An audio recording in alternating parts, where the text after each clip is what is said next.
Okay, we're now going to selection A15 of the no ink recorder. And this one, from a brief listening, should be about the nature of the path. Is it an illusion? Is it reality? What is it? Anyway, here we go.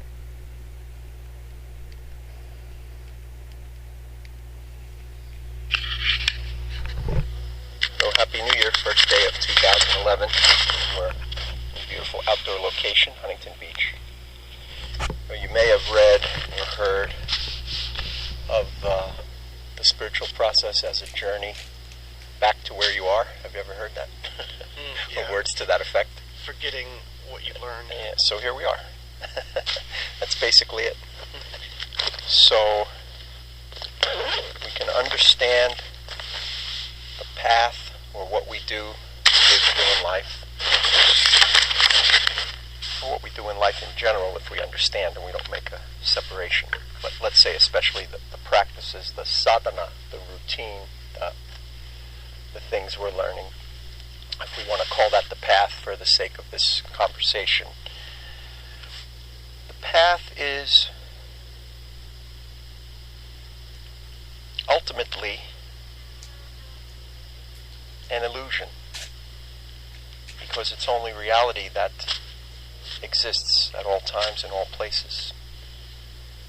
However, if we base our behavior on that sort of enlightened or advanced understanding, we won't go anywhere. We'll remain a dualistic worldly mind. So therefore we have to understand, on top of or in addition to that the path is ultimately an illusion, also that the path is necessary. That the things we have to do have to be done without a discipline and a regular practice, which is the relative truth of the path. There can be no real experiencing or knowing of the absolute truth of the path, and that it's ultimately an illusion. Okay? So to the thinking mind, it can be somewhat paradoxical. When we go beyond the thinking mind, there's no problem at all with that model. It causes no consternation at all to the mind. It's obvious. So we have to do things like open the energy channels in the body. We have to do things like becoming very still and calm, physically, emotionally, mentally. We have to do things like eschewing or detaching from our thought processes and all that goes with it, which means ultimately our personality, ego structure. We have to do things like, in our behavior in the world with our peers, do our best to act according to our higher truth and not to drop back down into the lower truth that only they can see because they haven't practiced, that they can only see. So there's a lot of implications and ramifications for a sincere student, a person on the path, in the relative aspect where the path is true and real. In other words, we have to do it. I'd like to use the metaphor, you really do need scaffolding to build a building. You can't without it. You have to have places on which people can work. When the building's complete, you can say they're ultimately illusory, not needed. There's scaffolding here, should drop it. Does not need it. Okay? So if we understand the bigger picture in ourselves and our journey through life in this way that I'm describing, it will be very helpful. So let your mind be large enough to encompass both the relative truth of the path, that it's absolutely necessary and indispensable, and, not or, but and, the absolute truth of the path, that it's unnecessary because our being is complete.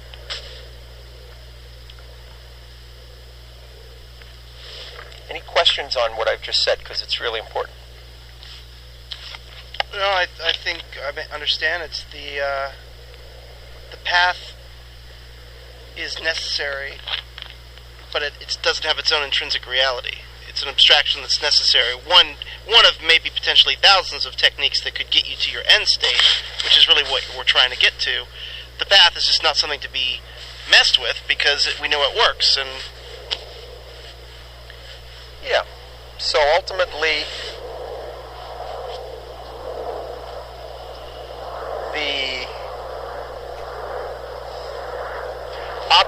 your inner longing. A person that's awake spiritually, which you are. That's why there's a longing for something that is not satisfied by any experience you've had in the world yet. Is that correct? That's not deeply, consistently, lastingly satisfied. Sure, that's right. Okay, would that be a correct assessment? Sure. So that's called the spiritual longing. Okay? Sometimes longing for liberation. If you use dualistic terms, that splits it into you and God. You could say longing to come home to God. Okay? There are different ways of speaking. Longing for your higher self, longing for self-realization, self-actualization, so on, so on. For me, it's all about freedom. Yeah, freedom. Main thing. The word that they use a lot in the Hindu teaching is moksha, which translates literally as freedom. That's what people are looking for, moksha, to be free. So that longing cannot be understood by the mind. That's the catch, especially for Westerners and people that don't have any experience of being really still. So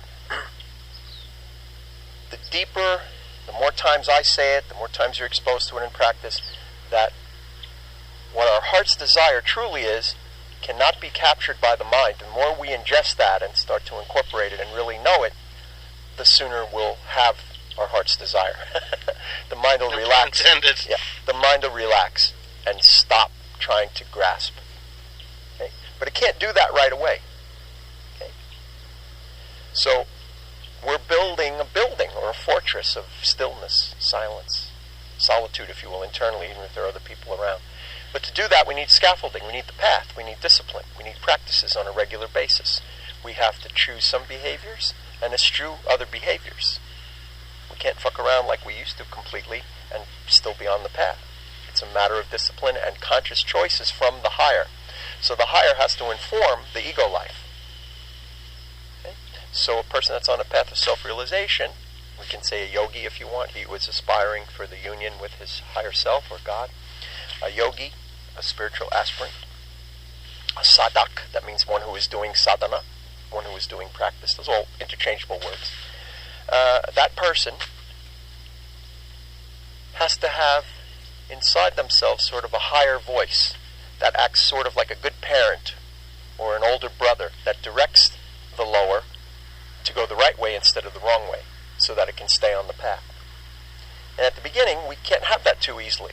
We don't have enough discrimination between what's right and what's wrong, what's conducive on the path and what's not. We'll mistake things that are pleasurable or addictive or ultimately to our going lower as things that maybe we should do because they feel good. And that's the nature of, everybody that's unenlightened does that. It's nothing to be particularly morally, reflective of yourself about. It's just the way that the untrained mind goes. So as we practice, we get a different reference, a different database that eventually transforms into that older brother or that inner parent or that higher consciousness or that angel on your shoulder or whatever you want to call it that will guide you. Does that make sense? Yep. Okay? In other words, the inner guru becomes awakened. Outer guru means nothing really, a person or a mountain or a situation. It's only intended to point you back into yourself, and any true teacher will say that. So real teachers know they're not important. Relatively, yes. Ultimately, no. Just like the path. It's relatively real. Ultimately, not. Okay? So a guru function is the same thing. Okay? Anybody that doesn't understand that gets hung up on it, identifies with it, or they're still in a dualistic mind. They're mistaken. They're on an ego trip. Both student and teacher are on ego trips. Okay? So, because the reality that we both are is one.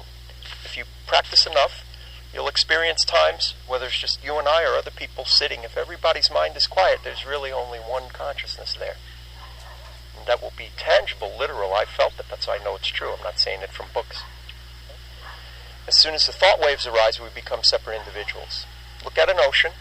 There are billions of waves, right? You couldn't even count waves, right? But how many ocean? One. So it's kind of like that, human minds, okay?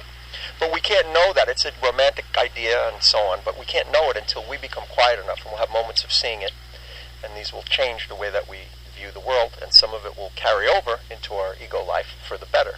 We'll have a clearer direction. We'll walk the path more consistently, more properly. Make sense? Okay. And again, any teaching is just fingers pointing to the moon.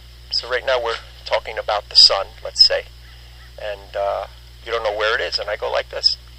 And if you just look at my finger, you don't know where the sun is. You have to follow the finger. So get the import of any words that I use, but don't attach to them. They're a vehicle for an internal understanding, okay? Which is not even a conceptual meaning.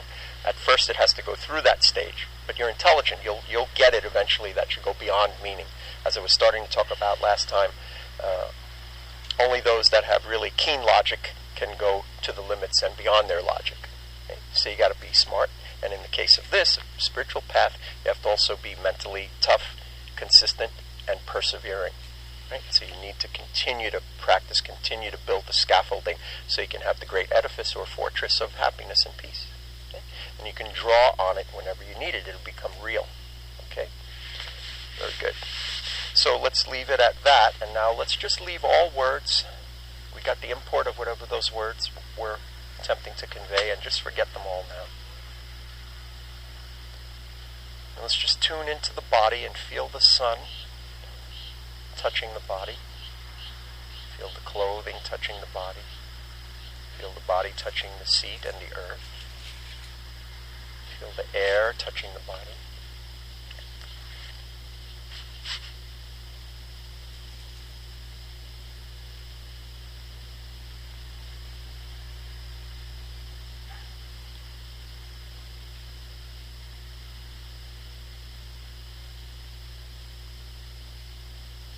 Start to entertain the idea what it might be like if you didn't have thoughts or language at all. It's not something you can really think about, but at least because I have to use some words, let's entertain the proposition or the idea of a state of being where there's no words, no thoughts.